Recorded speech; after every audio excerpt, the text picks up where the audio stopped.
ఛత్రపతి సినిమాలో డైలాగ్ ఉంది కదా, గంజికేడ్చాం, నీళ్ళకేడ్చాం, నిద్రకేడ్చాం, బ్రతుకుకేడ్చాం, ఎంతకాలం ఇక చాలు అని చెప్పేసి ఆ డైలాగ్ చాలా పవర్ఫుల్ డైలాగ్.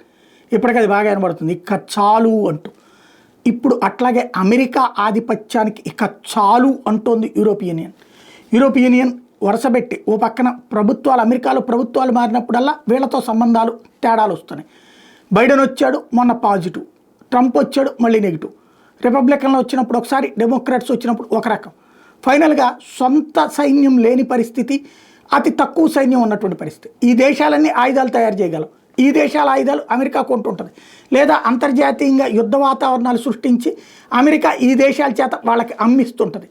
అందుకనే అమెరికాతో స్నేహం చేస్తుంటారు. ఇప్పుడు అమెరికా వీళ్ళ మీద పెత్తనం చెలాయిస్తుంటే తిరగబడుతున్నటువంటి యూరోపియన్ దేశాలు, కెనడా వాడు కానీ, మరొక వైపున బ్రిటన్ ప్రధానమంత్రి కావచ్చు, ఫ్రాన్స్ అధ్యక్షుడు కావచ్చు, వీళ్ళందరూ ఇప్పుడు మిగతా అన్ని దేశాలని కలుపుకుంటూ ఒక అడుగులు ముందుకేస్తున్నారు.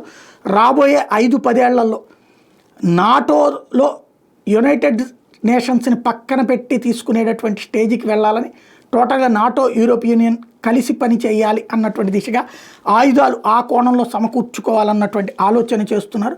కాకపోతే అంత సీన్డ్గా, అంత ప్లాన్డ్గా వీళ్ళందరూ ఉంటారని నమ్మలేము.